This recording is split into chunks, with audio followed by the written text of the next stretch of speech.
வணக்கம் நண்பர்களே, நான் முத்தமிழன். இன்றைக்கி சமீபமாக ரிலீஸ் ஆகி சக்ஸஸ்ஃபுல்லாக ஓடிக்கிட்டு இருக்க மஞ்சுமல் பாய்ஸ் படத்தை பற்றி தான் பார்க்க போகிறோம். இந்த படம் கேரளாவில் ரிலீஸ் ஆகி 1 வீக் அப்புறம் தான் தமிழில், அதுவும் டைரக்ட் மலையாளத்திலே ரிலீஸ் ஆகிருக்கு. படம் சக்ஸஸ்ஃபுல்லாக ஓடிட்டு இருக்கு. இந்த 1 வீக்லேயே 3 crores கலெக்ஷன் வந்ததாக சொல்லிட்டு இருக்காங்க. வெறும் 20 crores பட்ஜெட்டில் எடுக்கப்பட்ட ஒரு படம். ஆனால் அது மலையாள சினிமாவில் வந்து அது மிகப்பெரிய பட்ஜெட், 20 கோடின்றது. அப்படி எடுக்கப்பட்ட படம் இன்றைக்கி ஒரு வேர்ல்டு வைடாக ஒரு இந்தியா ஃபுல்லாமே ஒரு நல்ல கலெக்ஷன் படம் கொடுத்துக்கிட்டு இருக்கு.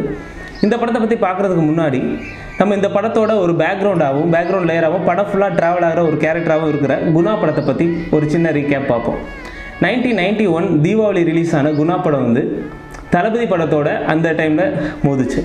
மணிரத்னம் டைரக்ஷனில் ரிலீஸ் ஆன படம் தான் தளபதி. அந்த படத்தோட சாங்ஸ் எல்லாமே ஹிட்டு, படமும் வந்து மிகப்பெரிய வசூலில் சக்ஸஸ்ஃபுல்லாக ஆச்சு. ஆனால் அதே டைம் ரிலீஸ் ஆன குணா படம் வந்து பிளாக் பஸ்டராக ஆகலை, பாக்ஸ் ஆஃபீஸில் ஃப்ளாப் ஆன படம் தான் அது. ஆனால் அந்த படத்தில் இடம்பெற்ற பாடல்கள், கண்மணி அன்போடு காதலன்ற பாட்டு வந்து இன்ன வரைக்கும் ஒரு கல்ட் கிளாசிக்காக இருக்க பாட்டு. ஒரு லெட்டர் ஃபார்மேட்டில் ஒரு கதாநாயகன் லெட்டர் சொல்கிற மாதிரியும் ஒரு கதாநாயகி அதை பாடுற மாதிரியும்ன்ற ஒரு டெம்ப்ளேட்டில் ஒரு புது ஃபார்மேட்டில் அந்த பாட்டு உருவாச்சு. அந்த பாட்டு இன்ன வரைக்குமே ஒரு அதுக்குன்னு உரிய ஒரு தனி ரசிகர்களும், அந்த பாட்டு இன்ன வரைக்கும் மெலடி ஹிட்ஸில் ஒரு டாப் சாங்காக இருக்குது. அந்த கதைக்கு வந்து ஒரு லொக்கேஷன் பார்க்குறதுக்கு கமல்ஹாசன் கொடைக்கானலில் ஏதாவது ஒரு வித்தியாசமான லொக்கேஷன் தேடி கண்டுபிடிக்கப்பட்ட இடம் தான் இந்த டெவில்ஸ் கிச்சன் அழைக்கப்படுற, இன்னைக்கு நம்மளால் அழைக்கப்படுற குணா கேவ். அன்னைக்கு வரைக்கும் அது ஆங்கிலேயர் காலத்தில் டெவில்ஸ் கிச்சன், அதோட ஒரு மர்மங்கள் நிறைந்த ஒரு குகையை அதை சொல்கிறாங்க. டெவில்ஸ் கிச்சன் அது அந்த பேர் அழைக்கப்பட்டிருக்கு. அதை தான் இந்த காலத்தில் குணா கேவ்னு வந்துச்சு. நமக்கு பொதுவாக தெரியும், ஒரு லொக்கேஷன் வந்து பிரபலமாக இருக்கும், அந்த பிரபலமான லொக்கேஷனுக்கு வந்து போய் ஷூட்டிங் எடுப்பாங்க, எடுத்ததுக்கப்புறம் அது நார்மலாக இருக்கிறது ஒன்று.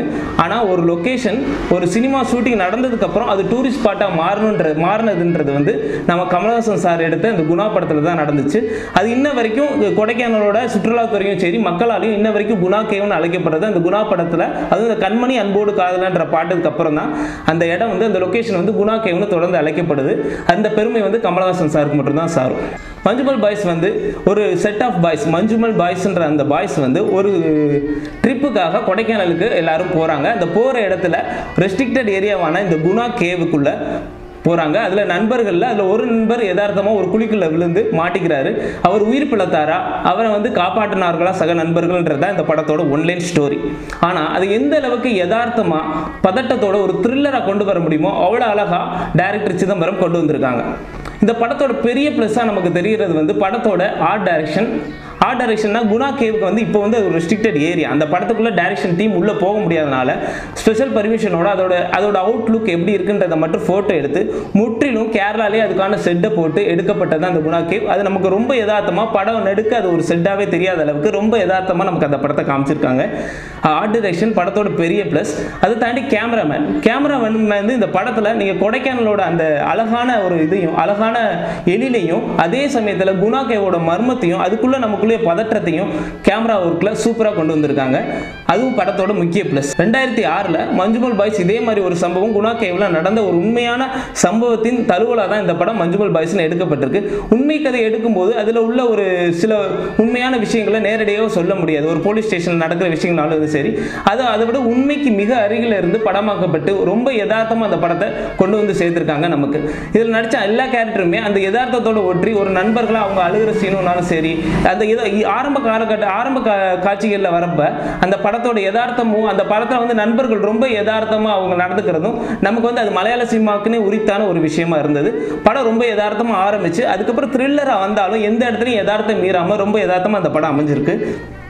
நண்பர்களில் முக்கியமான ஆளாகவும் அந்த படத்தில் அது இறுதி காட்சிகளில் நண்பரை காப்பாற்ற ஒரு கேரக்டராகவும் சௌபன் சாகின்ற ஒரு நடிகர் தான் நடிச்சிருக்காரு. அவரை இதுக்கு முன்னாடி நீங்கள் கிங் ஆஃப் போத்தா, ரோமன் சாப்லானா ஒரு முக்கியமான கதாபாத்திரமாக அவரை நீங்கள் பார்த்துருப்பீங்க. அதாவது நம்ம நண்பர் கூட்டத்திலே ஒருத்தர் மட்டும் கொஞ்சம் ஏஜ் லுக்கில் இருப்பார், நம்ம சேம் ஏஜில் இருந்தாலும் அந்த மாதிரி ஒரு கேரக்டர் தான் அவருக்கு. ரோமன் சாப்லே அப்படி தான் இருக்கும், இதுலேயும் அதே மாதிரி கேரக்டர் தான்.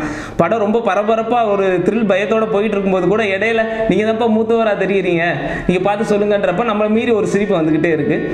அப்புறம் படத்தோட ஸ்டார்டிங்கில் வந்து தக்கா ஃபார் சீன் ஒரு காம்படிஷன் வர மாதிரி பழனி கோயிலுக்கு நின்று தேவையில்லாமல் ஒரு கடவுள் நம்பிக்கை பற்றி பேசுகிற மாதிரி காட்சிகள்லாம் நமக்கு ஏன் வருதுன்றது தெரியாதப்போ இறுதி காட்சிகள் அதெல்லாம் ஏன் வருதுன்ற ஒரு இந்த தக்கா ஃபார் ஏன் வருது, அந்த நண்பர்கள் ஏன் அந்த போட்டி ஈடுபடுறாங்கன்றதுக்கெல்லாம் ஒரு பதிலாக இறுதி காட்சி அமைவது வந்து ஒரு அருமையான ஃபோர் ஷேடோவிங்பாங்க. இந்த காட்சி ஏன் வருதுன்றதை முன்கூட்டியே அதற்கான விளக்கம் கொடுக்கறது வந்து அருமையாக இருந்தது. அது மட்டும் இல்லாமல் அந்த ஃப்ளாஷ்பேக்கில் அவர் உள்ள குளிக்கல வந்ததுக்கப்புறம் அந்த சிறு வயதில் அந்த நண்பர்கள் ஏற்படுறதும் அது வந்து நிகழ்கால காட்சியோட ஒப்பிடுறதும், அந்த ஒரு கடவுள் நம்பிக்கை கொண்டு வரது, ஒரு ஒளி வெளிச்சம் உள்ள வருதுன்றது காட்சி, அதுக்கப்புறம் ஒரு நண்பர் நீச்சல் தெரியாமல் உள்ள குளத்துக்குள்ளே விழுந்து அது காப்பாற்றப்படுற காட்சிகளெல்லாம் நீட்டாக லிங்க் பண்ணி ஒரு சைக்கலாஜிக்கலாகவும் நம்மளை அந்த படத்துக்குள்ளேயே உள்ளே கொண்டு போயிடுறாங்க. அதுவும் அந்த விழுந்த நண்பர் ஒரு சீலை காப்பாற்ற வரும்போது டக்குன்னு அவர் கழுத்தை பிடிக்கும் போது நமக்குள்ளேயும் ஒரு பதட்டம் வந்துடுது. ஒரு பேய் படம் பார்த்த ஃபீல் அந்த ஒரு சீனில் வரும். அவ்வளோ ஒரு பதட்டம் டக்குன்னு நமக்கு கொண்டு வந்திருப்பாங்க. ஒரு சைக்கலாஜிக்கலாகவும் ஒரு நல்ல ட்ரீட்மெண்ட்டாக இந்த படம் இருக்குது. கிளைமேக்ஸில் நம்ம கண்மணி அன்போடு காதலன் சாங் எல்லாருமே நேரம் பார்த்துருப்பீங்க படத்தை. அந்த சாங் வர இடத்துல ஹோல் தேட்டருமே நமக்கு வந்து கை தட்டும் போது நம்மளை மீறி ஒரு கண்ணில் வந்து ஒரு கண்ணீர் வருது. அந்த அளவுக்கு அந்த நட்போட அருமையை, அதாவது ஒரு லவ் ரொமான்டிக் சாங்கை ஒரு ஃப்ரெண்ட்ஷிப் ஷாக்காக இன்னைக்கு மாற்றி ட்ரெண்டிங்கில் இன்ன வரைக்கும் எல்லாரோட ஸ்டேட்டஸில் ரிங்டோனாகவும் திரும்ப, அதாவது 32 வருஷத்துக்கு முன்னாடி வந்த ஒரு கண்மணி அன்போடு காதலன்ற பாட்டை இன்னைக்கு ஒரு ட்ரெண்டிங் சாங்காக கொண்டு வந்திருக்காங்கன்னா அந்த சாங் இந்த அளவுக்கு அகடாக திங்க் பண்ண இளையராஜா சாருக்கும், அந்த பாட்டை இந்த கரெக்டான இடத்துல கரெக்டாக பிளேஸ் பண்ண டைரக்டர்ஸாக இருக்கும். Really hands off. படம் வந்து ரொம்ப நல்லா இருக்கு. ஒரு த்ரில்லர் படம் பார்க்கணும், நண்பர்களோடு சேர்ந்து ஜாலியாக ஒரு படம் பார்க்கணும், அதே நட்பையும் தூக்கி பிடிக்கிற மாதிரி ஒரு படமாக இது அமையும். கண்டிப்பாக இந்த படத்தை போய் பாருங்க. மஞ்சுமல் பாய்ஸ் நல்ல அருமையான யதார்த்தமான மலையாள சினிமா. நமக்கு ஒரு வேற்றுமொழி படம் பார்க்குற ஃபீல் எந்த இடத்துலையுமே வரல. அது நம்மளோட ஒரு படமாகவே தான் தெரியுது. இரண்டாம் கட்ட முதல் கட்ட ஃபர்ஸ்ட் ஹாஃபில் கூட நமக்கு வந்து லாங்குவேஜ் பேரியர் இருந்தாலும் டப்பிங்கில் சில விஷயங்கள் புரிய நேரடி மலையாள படமாக இதை எடுத்துக்கிட்டனால சில நமக்கு மொழி பிரச்சனைகள் இருந்தாலும் இரண்டாம் செகண்ட் ஹாஃபில் வந்து நமக்கு ஃபுல்லாமே வந்து ஒரு தமிழ் படம் பார்க்குற ஃபீல் தான் வந்துச்சு. தமிழ் நடிகர்கள்லாம் அதில் சூழ்ந்திருந்தனால படம் ஒரு லாங்குவேஜ் பேரியர் இல்லாமல் ஒரு நேரடி மலையாள படமாக இருந்தாலும் ஒரு தமிழ் படம் பார்க்குற நிறைவையும் அதே டைமில் ஒரு யதார்த்தமும் ஒரு த்ரில்லர் எஃபெக்ட்டையும் நமக்கு கொடுத்துருக்கு. மஞ்சுமல் பாய்ஸ் போன்ற மற்ற மொழி தமிழ் மொழி படங்கள் மட்டும் இல்லாமல் மற்ற மொழி படங்களை பற்றின விமர்சனம்னு இல்லாமல் பொதுவான ஒரு கருத்துரையாக தொடர்ந்து பல முக்கியமான நல்ல படங்களை பற்றி விவாதிப்போம். அதுவரை உங்களிடமிருந்து விடைபெறுவது உங்கள் முத்தமிழன். நன்றி.